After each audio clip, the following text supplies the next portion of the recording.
Right, in this video, what we're going to be looking at is globalization and trade and how it tends to happen across the world. In topic 7, we suggested that the World Trade Organization are trying to promote trade across the world. In other words, encourage economies to reduce protectionism. And to a certain extent, that's been successful, but what we tend to find is that it's very difficult to get very different, diverse economies from different parts of the world to always cooperate and integrate their economies. So what we tend to find is across the world that we have trade blocs. And this is basically groups of economies normally linked together geographically that agree to lower their protectionist policies against each other.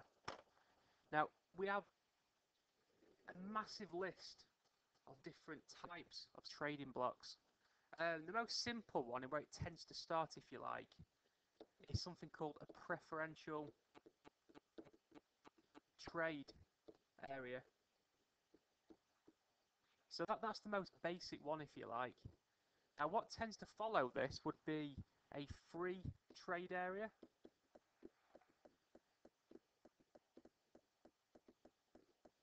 And we'll explain what these mean once we've got the list. Then a more advanced trading bloc would be a customs union. What follows that would be a common market. And then we have an economic union. And then we could even view something even more extreme than that. We could have full integration.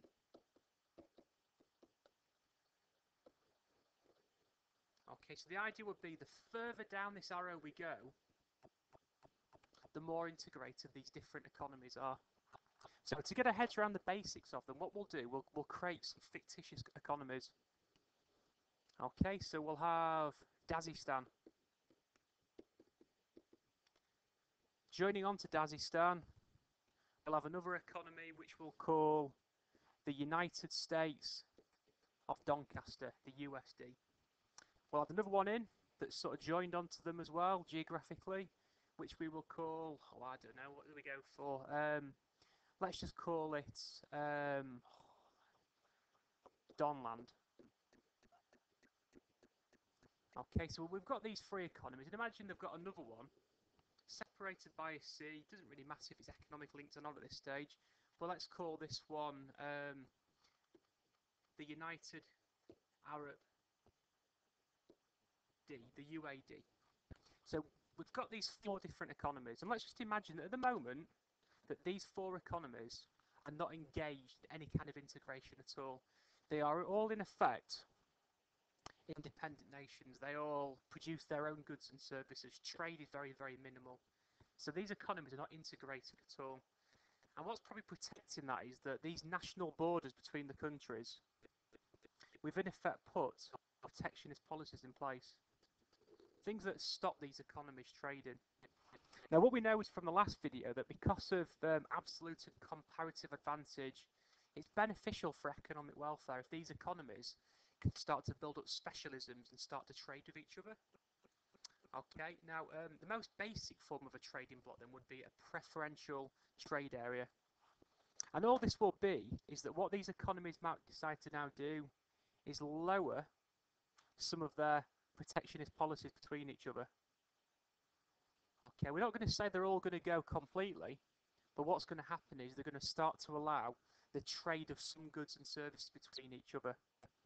That's as far as it will go. So my example here, Dagestan, the USD and Donland, they've decided that with each other, they're going to allow some trade. So they're basically lowering the trade barriers between them. So these tend to be geographical, and they tend to be the first stage on this journey to becoming a much more integrated trading bloc.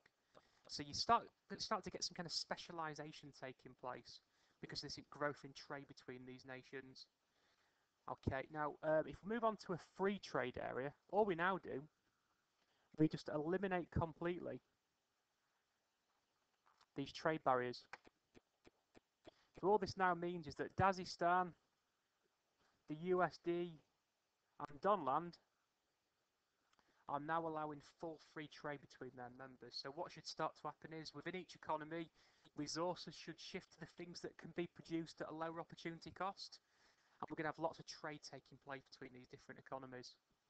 Okay, now the important thing I will say here though is that these three economies at the moment, they've not involved the UAD. Now these three economies are agreeing for a free trade area between the three of them. When it comes to the UAD, each economy can do whatever they want. So Dagestan, for example, might promote free trade with the UAD. USD might still keep protectionist policies in place.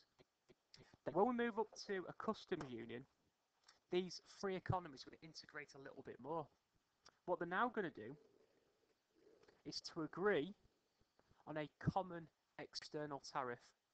They're going to promote all this wonderful trade between each other, between Dagestan, the USD, Donland and the Dagestan, for example. That free trade still exists. But what they've now all agreed to do is to establish a common external tariff when it comes to the UAD. Okay, so they've all got the same barriers in place to stop trade with that nation. Now, quite often the reason for this is to stop something that we call trade deflection. Okay, so say for example, under a free trade area, the UAD had free trade with Donland, but Dagestan had high protectionist barriers in place that stopped trade between Dagestan and the UAD. Well, all the UAD had to do before to get around that problem was to ship all their goods into Donland, where they could be taken by road or rail or by boat into Dagestan with no problem at all. Dagestan, the USD and Donland will now have a common approach to the UAD. It would stop that problem of trade deflection. Okay, so that's a customs union. Now the next one on this journey to becoming a fully integrated trading bloc is something that we call a common market. Okay, now a common market is more sophisticated than a customs union. What I will say is we've still got the free trade. So these three countries still got the free trade of each other. They've still got this common external tariff with non-member nations. But what we're now going to add in is the free movement of factors of production. So we're not only allowing goods and services to flow between these nations for free, we're allowing things like people and money as well. So businesses can invest into each other's economy. Unemployed workers from Donland can move into Dagestan.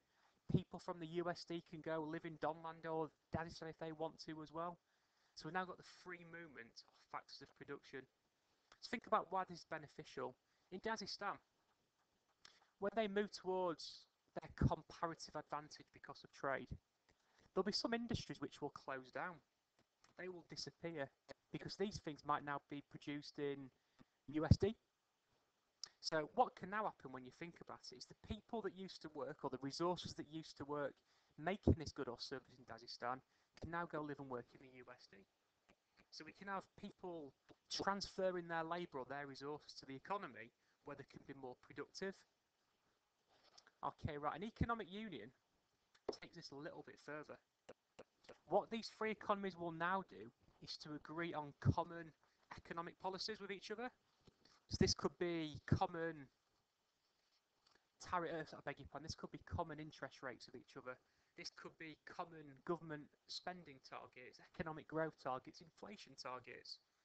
And if we take it a little bit further as well, you've got a monetary union linked to the economic union. So the European Union, for example, don't just have common economic targets of each other, they also have a common currency. They have one central bank for all the member nations of the euro, for example. They're in a monetary union. Now, the only other step that we can go to will be something called full integration. And this would be where we have something like the United States of America. A lot of states which have basically now become one fully integrated economy. Okay, so preferential trade area, all we do, we lower some trade barriers between each other. Free trade area, we take it a step further, we allow for complete free trade, no protectionism at all between the members. A customs union will add in that common external tariff. A common market will allow for the free movement of factors of production.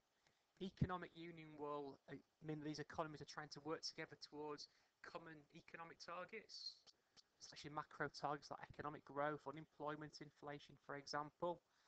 The idea there is to promote stability across the whole trading bloc. And then right at the end, full integration is where all the members are now in effect one fully integrated economy.